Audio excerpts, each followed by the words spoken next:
নারী দলের ৩ ম্যাচ সিরিজের প্রথম ওয়ানডেতে কাল আয়ারল্যান্ডের বিপক্ষে লড়বে বাংলাদেশ। বিশ্বকাপ নিশ্চিতে সঠিক পরিকল্পনায় সব ম্যাচ জয়ের লক্ষ্যের কথা জানিয়েছেন অধিনায়ক নিগার সুলতানা জ্যোতি। অন্যদিকে বাংলাদেশের স্পিন সামলে দাপট দেখাতে চায় আইরিশরা।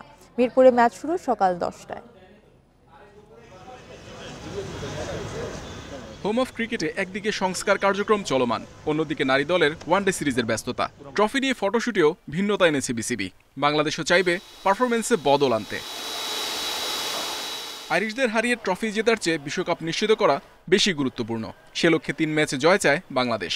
পরের অ্যাসাইনমেন্ট উইন্ডিজে, কঠিন পরীক্ষার আগে আত্মবিশ্বাস বাড়িয়ে নেওয়ার সুযোগ।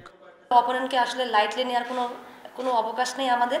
আর কারণ হচ্ছে যেহেতু আমাদের জন্য অনেক বেশি ইম্পর্টেন্ট এই সিরিজটা, because of we have to grab 6 points. West Indies definitely challenging, but still যদি আমরা এখান থেকে একটা ভালো বলবো যে সিরিজ শেষ করতে পারি, টিম হিসেবে সেটা অবশ্যই আমাদের মোরালে বুস্ট আপ করবে। পুরুষ কিংবা নারী দল সবখানেই দুশ্চিন্তায় ব্যাটিং, ফিল্ডিং দুর্বলতাও ভোগাচ্ছে। হোম কন্ডিশনের সুবিধা নিয়ে আইরিশদের স্পিনে কাবু করতে চায় টাইগ্রেসরা।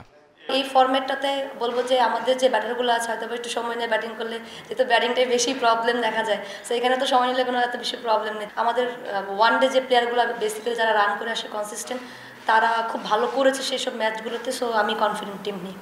সাম্প্রতিক পারফরমেন্সের বিচারে আয়ারল্যান্ড শক্ত প্রতিপক্ষ। ইংল্যান্ডকে ওয়ানডে ও টি-20তে হারানোর রেকর্ড সাহস বাড়াচ্ছে অতিথিদের। সম্প্রতি আমাদের দল দারুণ ছন্দে আছে, মোমেন্টাম ধরে রেখে এগিয়ে যেতে চাই। আশা করি বাংলাদেশের স্পিনারদের ভালোভাবে সামলাতে পারবো। অতীত পরিসংখ্যান ও র্যাঙ্কিংয়ে এগিয়ে বাংলাদেশ। দু দলের 6 দেখায় 3 জয়ের বিপরীতে 1 হার টাইগ্রেসদের। Muhammad Nazim, Independent News, Dhaka.